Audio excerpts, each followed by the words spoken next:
ओम शांति। प्यारे रूहानी भाई बहनों, आज की मुरली 2 मार्च 2026 के मंथन में आपका स्वागत है। जी, ओम शांति। सभी रूहानी आत्माओं का बहुत बहुत स्वागत है आज के इस गहरे मंथन में। आज का जो हमारा ये रूहानी मंथन है ना, इसका विषय बहुत ही सूक्ष्म है और आज हम कोई बहुत भारी चर्चा नहीं करने वाले हैं, बल्कि एक बहुत ही शांत, प्रेमपूर्ण और गहरे ध्यान की अवस्था में शिव बाबा के इशारों को समझेंगे। बिल्कुल, आज का जो विषय है वो वाकई एक बहुत गहरी डुबकी है। आज हम समझेंगे कि सच्ची सेवा असल में होती क्या है और विशेषकर जो निमित्त बनकर दूसरों को योग सिखाते हैं ना, उनकी वास्तविक जिम्मेदारी कितनी बड़ी है। सही कहा आपने। और जैसे जैसे हम आज के महावाक्यों की परतों को खोलेंगे तो ये स्पष्ट होगा कि हमारी आंतरिक स्थिति और जो बाहर हम सेवा करते हैं, उन दोनों के बीच संतुलन होना कितना आवश्यक है। ये एक तरह से खुद को चेक करने का समय है। जी, कि क्या सच में निस्वार्थ सेवा हो रही है या फिर हमने सिर्फ सेवा का एक आवरण ओढ़ा हुआ है। शिव बाबा के जो आज के महावाक्य है ना, वो हमारे लिए एक बहुत ही स्पष्ट दर्पण के समान है। बिल्कुल। और इसी गहरे आत्मनिरीक्षण के साथ चलिए सबसे पहले आज के मीठे सार पर एक नजर डालते हैं। शिव बाबा ने आज बहुत ही प्यार से कहा है कि मीठे बच्चे, याद में रहकर दूसरों को याद का अभ्यास कराओ। योग कराने वाले का बुद्धि योग इधर उधर नहीं भटकना चाहिए।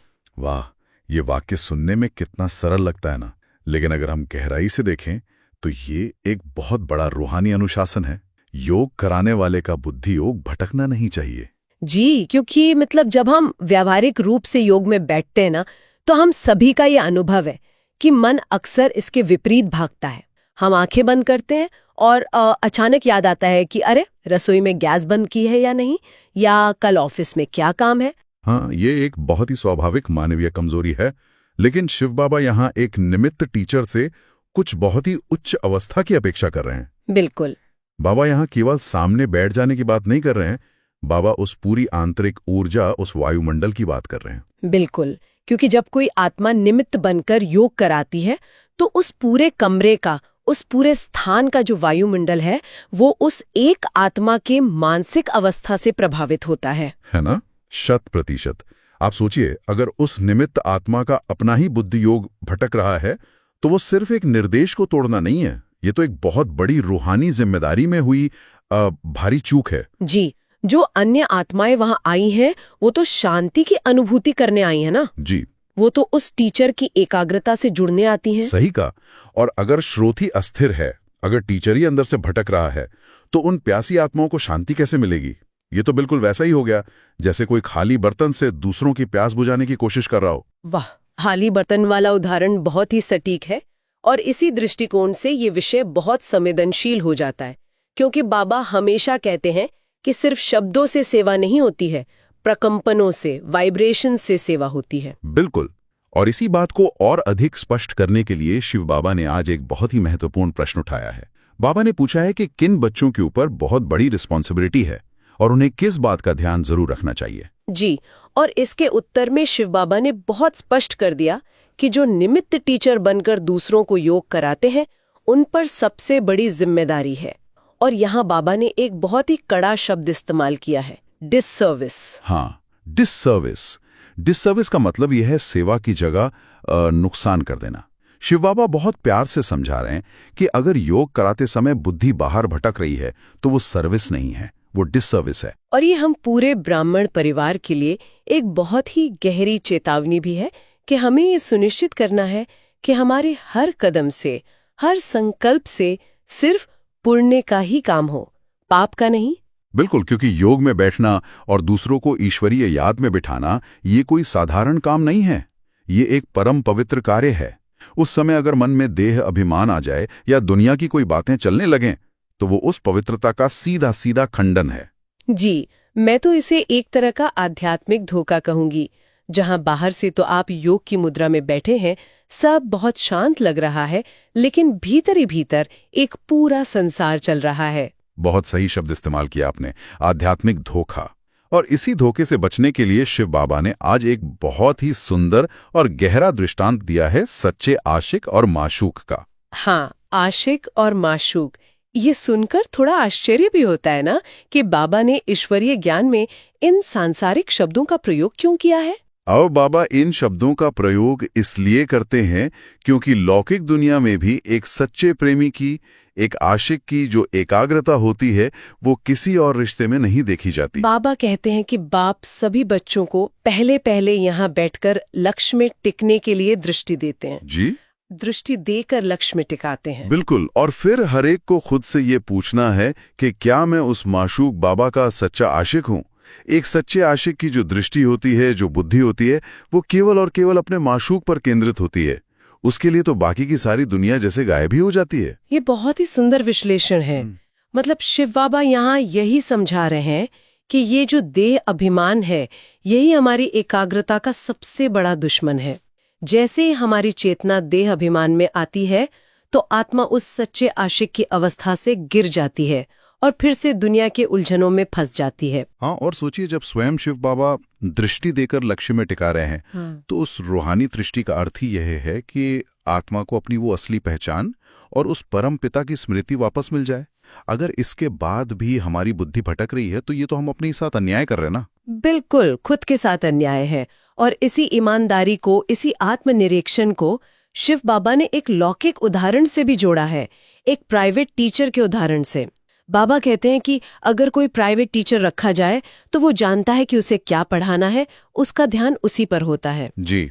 लेकिन हमारे इस ईश्वरीय मार्ग में अगर जो टीचर है वो खुद ही याद में नहीं है तो वो दूसरों को क्या मदद करेगा, उनका क्या मार्गदर्शन करेगा। यहाँ शिव बाबा ने जो मापदंड रखा है ना, वो सच में भीतर तक झकझोर देता है। सही कहा आपने। बाबा ने तो यहाँ तक कह दिया कि अगर बुद्धि भटकती है तो बहुत ही ईमानदारी से बता देना चाहिए कि मैं यहाँ बैठने के लायक नहीं हूँ, बजाय इसके कि पदभ्रष्ट हो जाए, सत्यता को स्वीकार कर लेना चाहिए। और ये कहने के लिए मतलब कितनी बड़ी हिम्मत चाहिए। ये साहस की चरम सीमा है कि कोई कह सके कि मैं इस पवित्र सीट के लायक नहीं हूँ। बिल्कुल।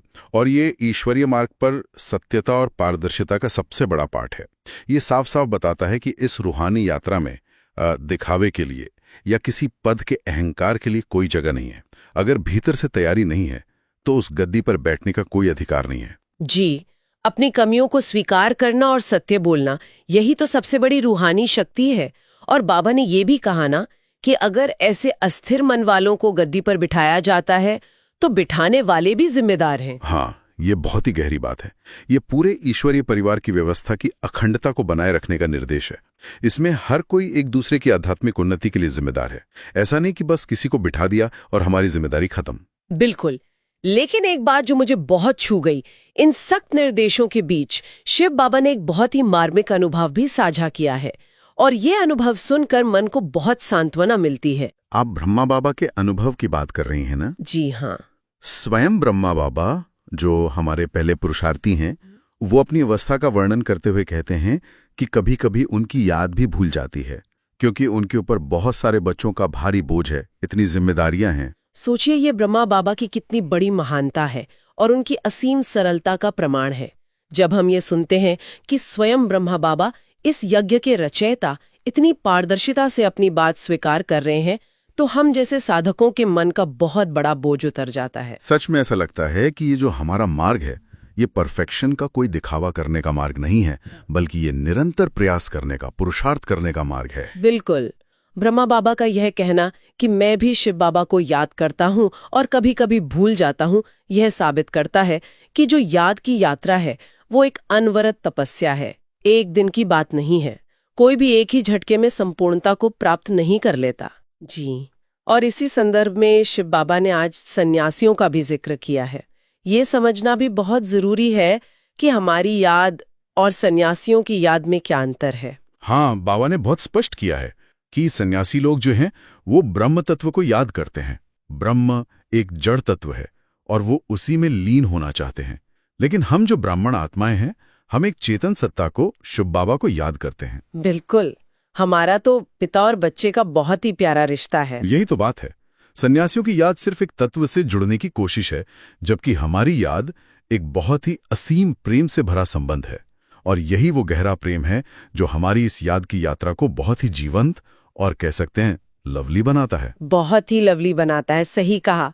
और इसी जीवंत याद को हमेशा तरोताजा रखने के लिए शिव बाबा ने आज सीढ़ी के चित्र का, लैडर पिक्चर का बहुत विशेष महत्व बताया है। जी, सीढ़ी का चित्र। जो भी भाई बहन सुन रहे हैं उनकी समझ के लिए ये बताना जरूरी है कि सीढ़ी का चित्र हमारे ईश्वरीय ज्ञान में आत्मा के 84 जन्मों की यात्रा का एक नक्शा है कि कैसे हम सतयुग से लेकर कलयुग के अंत तक नीचे उतरते हैं। बिल्कुल।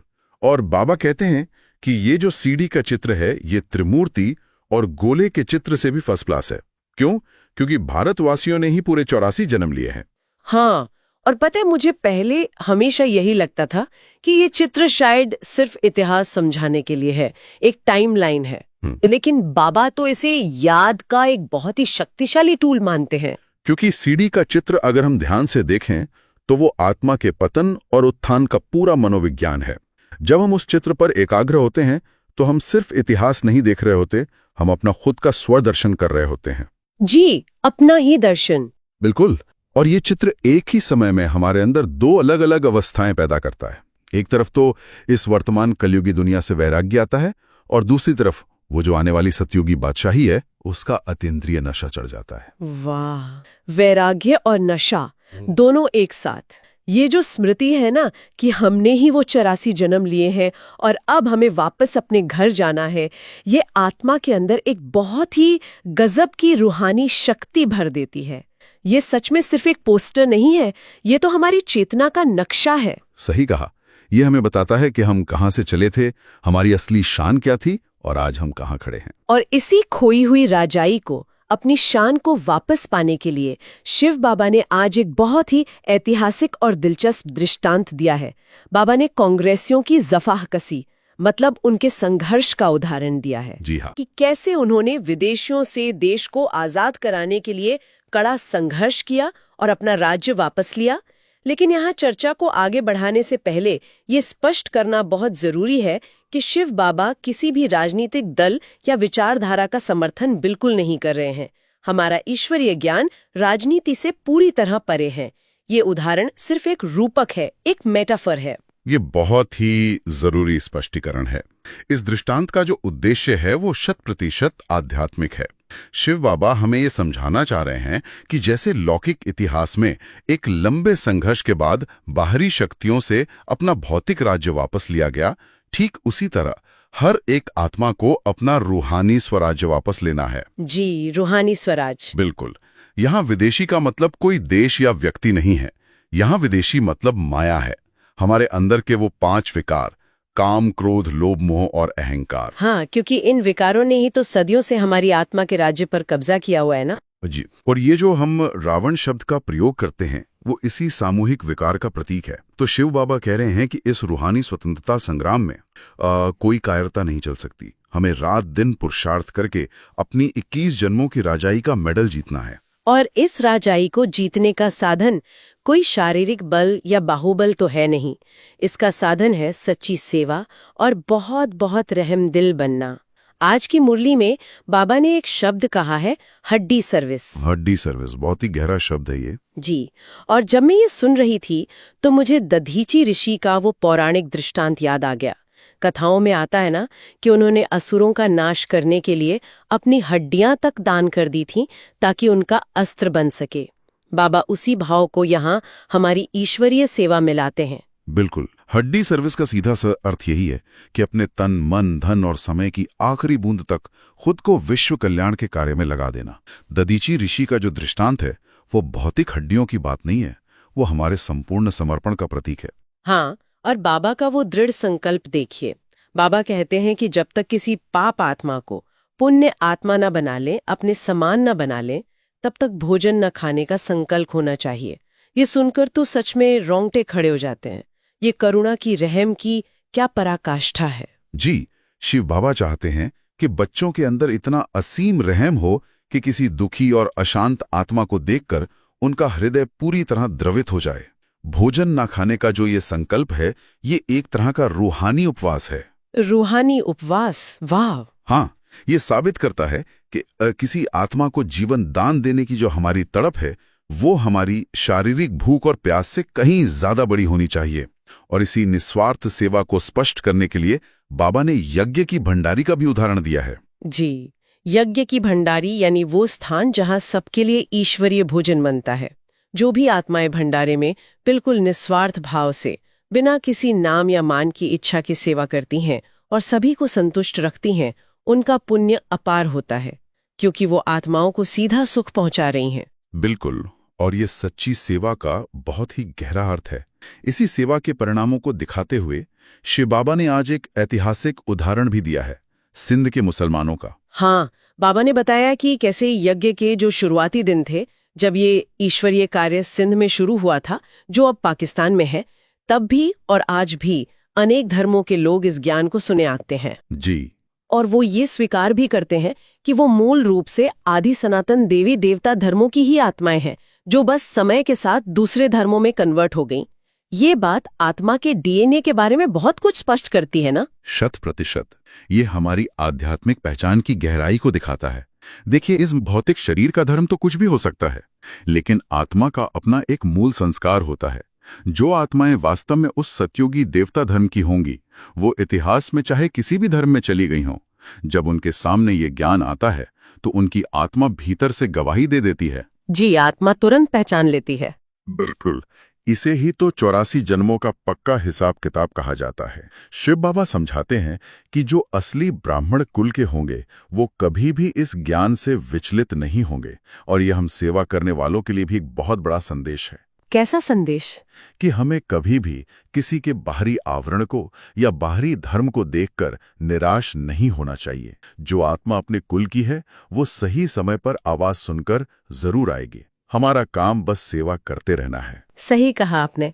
ज्ञान का ये प्रवाह तो अनवरत चलता ही रहेगा, और इसी में खुद को हमेशा तरोताजा रिफ्रेश रखने के लिए शिव बाबा ने एक बहुत ही व्यावहारिक सलाह भी दी है कि मैगजीन पढ़ना चाहिए। जी, मैगजीन पढ़ना। कई बार जो ईश्वरीय मार्ग पर चलने वाले हैं वो सोच सकते हैं कि जब हम रोज मुरली सुन ही रहे हैं तो फिर मैगजीन या कोई और साहित्य पढ़ने की क्या जरूरत है। लेकिन बाबा ने इसे विशेष महत्व दिया है, क्योंकि ये हमारे मानसिक रिफ्रेशमेंट का, बुद्धि को ताज़ा करने का एक टूल है। जब हम ईश्वरी मैगजीन पढ़ते हैं, उसमें दूसरे भाई बहनों के अनुभव देखते हैं, सेवा के समाचार पढ़ते हैं, तो हमारी बुद्धि का जो दायरा है वो बहुत विस्तृत होता है। जी, और यह हमें एक सामूहिक ऊर्जा का एहसास कराता है कि हम अकेले नहीं हैं, पूरा परिवार सेवा में लगा है। बिल्कुल, और साथ ही बाबा ने आज एक और निर्देश दिया है कि जो सर्विसेबल बच्चे हैं, मतलब जिन्होंने अपना पूरा जीवन निस्वार्थ सेवा में अर्पण कर दिया है, उनका हमेशा रिगार्ड रखना चाहिए, उनका सम्मान करना चाहिए। ये बहुत जरूरी बात है। हाँ, क्योंकि उन निमित्त आत्माओं का सम्मान करना वास्तव में शिव बाबा का और इस पूरे ईश्वरीय यज्ञ का सम्मान करना है। ये एक बहुत ही सुंदर दृष्टिकोण है। तो चलिए, अब तक हमने जो ये इतनी गहन चर्चा की है उसे अपने व्यवहारिक जीवन में कैसे उतारें, इसके लिए धारणा के लिए मुख्य सार पर ध्यान देते हैं। शिव बाबा ने मुख्य रूप से 2 बातों पर बल दिया है। जी।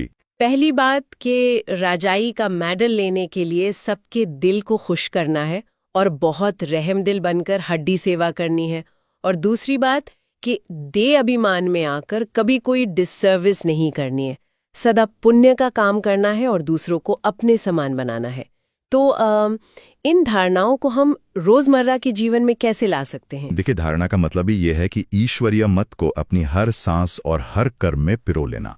सबके दिल को खुश करना, ये सुनने में आसान लगता है, लेकिन ये कोई साधारण उपलब्धि नहीं है। बिल्कुल नहीं। इसके लिए तो बहुत काम करना पड़ता है खुद पर। जी, इसके लिए हमारे अंदर का जो अहंकार है उसे जड़ से खत्म करना पड़ता है।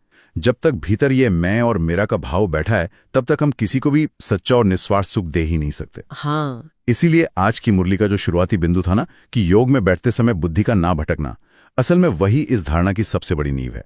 जब आत्मा पूरी तरह से आत्मिक स्थिति में स्थित होगी, एकाग्र होगी, तभी उसके प्रकंपनों से दूसरी आत्माएं खुश होंगी और आप समान बन पाएंगी। बिल्कुल सही कहा। और इसी नींव को और ज्यादा मजबूत करने के लिए शिव बाबा ने आज एक अत्यंत शक्तिशाली वरदान भी दिया है। बाबा का वरदान है, मनन शक्ति द्वारा वेस्ट के वेट को समाप्त करने वाले सदा शक्तिशाली भव।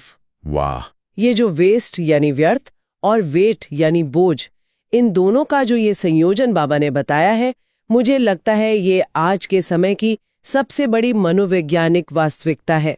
बिल्कुल, इस वरदान के एक एक शब्द में कह सकते हैं एक बहुत गहरे हीलिंग छिपी हुई है। आज अगर हम देखें तो किसी भी आत्मा के ऊपर भौतिक चीजों का उतना भारी बोझ नहीं है जितना उसके खुद के व्यर्थ संकल्पों का, व्यर्थ वाणी का और व्यर्थ कर्मों का है। जी, वही तो असली वेट है। हाँ, यही वो वेस्ट का वेट है जो आत्मा को उड़ने नहीं देता, उसकी सारी खुशी को छीन लेता है। और इसे समझाने के लिए शिव बाबा ने जो पाचन तंत्र का उदाहरण दिया है वो बहुत ही सुंदर है। हाँ, जैसे शरीर में भोजन पचता है। बिल्कुल, जैसे जब हम खाना खाते हैं और वो अच्छी तरह हजम होता है तो उससे शुद्ध रक्त बनता है जो पूरे शरीर को ताकत देता है।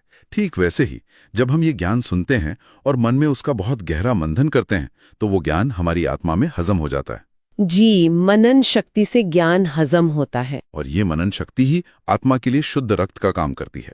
जो आत्मा हर वक्त ईश्वरीय मनन में व्यस्त रहती है, उसके पास व्यर्थ बातों के बारे में सोचने का कोई टाइम ही नहीं होता, तो वो स्वाभाविक रूप से शक्तिशाली बन जाती है। ये बहुत ही स्पष्ट उपाय है और इसी निरंतरता को बनाए रखने के लिए आज का स्लोगन भी एक बहुत ही अचूक बात बताता है। स्लोगन है, जो अपने स्वभाव को सरल बना लेते हैं उनका समय व्यर्थ नहीं जाता। मुझे लगता है ये सरलता ही व्यर्थ को काटने का सबसे बड़ा अस्त्र है।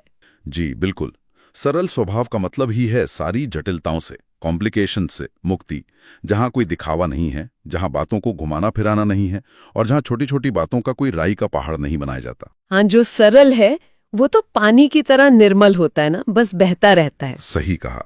और जो उलझे हुए स्वभाव वाले लोग होते हैं वो हमेशा इसी उधेड़बुन में रहते हैं कि उसने मुझे ऐसा क्यों कहा, या मेरे साथ ही ऐसा क्यों हुआ, या मुझे सम्मान क्यों नहीं मिला।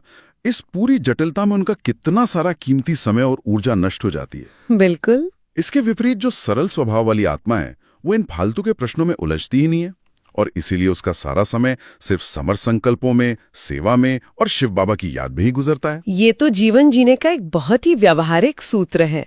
और आज अव्यक्त बाप दादा के जो सूक्ष्म इशारे हमें मिले हैं वो भी इसी स्वस्थिति को पक्का करने की प्रेरणा देते हैं। अव्यक्त इशारे में कहा गया है, निश्चय के फाउंडेशन को मजबूत कर सदा निर्भय और निश्चिंत रहो। ये निश्चिंतता, ये बेफिक्री कैसे आ सकती है? देखिए, एक निश्चय बुद्धि आत्मा की सबसे बड़ी पहचान ये होती है कि वो क्या हुआ और क्यों हुआ इन व्यर्थ के सवालों के जाल में कभी नहीं फंसती। जी, क्योंकि उसे तो पक्का निश्चय है। बिल्कुल, जब ये अटल विश्वास हो जाए कि ये जो कुछ भी चल रहा है इसे कराने वाली सत्ता स्वयं शिव बाबा है और हर बात इस बेहद कल्याणकारी ईश्वरीय नाटक का हिस्सा है, तो फिर चिंता की कोई जगह ही नहीं बचती। हमें स्वचिंतन और व्यर्थ चिंतन के बीच के फर्क को समझना होगा। हाँ, व्यर्थ चिंतन तो आत्मा को कमजोर कर देता है, अंदर से खोखला कर देता है। और जो स्वचिंतन है वो हमारी आत्मा की स्वस्थिति को इतना मजबूत बना देता है कि बाहर की कोई भी परिस्थिति, कोई भी तूफान उसे हिला नहीं पाता। बाहर की परिस्थितियों को जीतने का सिर्फ एक ही उपाय है, अपनी आंतरिक स्थिति को बिल्कुल अचल और अडोल बना लेना। वाकई आज के इस पूरे मंथन ने आत्मा के भीतर एक अपूर्व शांति और एक बहुत गहरी शक्ति का संचार किया है। अब ये जो रूहानी नशा हमें मिला है, जो ऊर्जा प्राप्त हुई है, इसे अपने भीतर पूरी तरह से समाहित करने के लिए आइए हम सभी कुछ पलों के लिए बाहरी संसार से अपनी चेतना को समेट लें। जी, आइए कुछ पल अंतर्मुखी हो जाएं। सभी आवाजों, सभी विचारों को बिल्कुल शांत करते हुए अपने भ्रिकुटी के मध्य में एक चमकते हुए दिव्य सितारे को देखें और शिव बाबा की किरणों को अपने ऊपर महसूस करते हुए इन स्वमानों का अभ्यास करें। मैं एक अटल निश्चय बुद्धि, सदा निश्चिंत और निर्भय आत्मा हूँ। मैं मनन शक्ति से भरपूर एक शक्तिशाली मास्टर रचयिता आत्मा हूँ। मैं शिव बाबा की सच्ची आशिक, निरंतर याद की यात्रा में रहने वाली आत्मा हूँ। मैं असीम रहमदिल, विश्व का कल्याण करने वाली एक पवित्र आत्मा हूँ। वाह, इन सोमानों के अभ्यास से न केवल हमारी अपनी आत्मा का बल्कि हमारे आसपास के संपूर्ण वायुमंडल का स्पंदन पूरी तरह बदल जाता है। आज का ये जो मंथन था, ये केवल ज्ञान की कुछ बातों की चर्चा नहीं थी, बल्कि ये शिव बाबा के उस मीठे और शक्तिशाली सानिध्य को, उनकी प्रेजेंस को महसूस करने का एक बहुत गहरा अवसर था। बिल्कुल, और हमें पूरे दिन इसी रूहानी नशे में, इसी स्मृति में रहना है कि हम में से हर आत्मा एक निमित्त टीचर है और हमारे हर एक संकल्प से इस पूरे विश्व का कल्याण हो रहा है। ऐसा प्रतीत हो रहा है जैसे हम सीधे शिव बाबा की छत्रछाया में बैठे हैं और उनकी पवित्र प्रेमपूर्ण दृष्टि लगातार हम पर पड़ रही है। जी, ये जो शांति है, ये जो एकाग्रता और रूहानी खुशबू हमने भी महसूस की है, यही खुशबू हमें अपने दिन भर के हर कर्म में बनाए रखनी है। बिल्कुल बनाए रखनी है। और अब समापन की ओर बढ़ने से पहले एक विचारणीय प्रश्न मेरे मन में उठ रहा है। शिव बाबा ने कहा ना कि हमें माया रूपी विदेशी से अपना राज्य वापस लेना है। हाँ जी। तो अगर माया या देह अभिमान ही हमारे आंतरिक राज्य पर कब्जा करने वाला वो असली विदेशी हमलावर है, तो हमारी दिनचर्या की ऐसी कौन सी छोटी सी आदत है जो अनजाने में ही सही उस विदेशी हमलावर को रोजाना टैक्स चुका रही है? इस प्रश्न पर हम सभी को एकांत में गहराई से विचार अवश्य करना चाहिए। बहुत ही सुंदर और गहरा प्रश्न है ये, चिंतन के लिए। अगर आज की मुरली से आपको कोई विशेष प्रेरणा या स्वमान का अनुभव मिला हो, तो उसे अपने जीवन में धारण करें और दूसरों को भी प्रेरित करें। अपने विचार या अनुभव कमेंट में साझा करें ताकि अन्य आत्माओं को भी शक्ति मिले। याद रखें, हर शुभ संकल्प ही विश्व कल्याण की सेवा है। ओम शांति।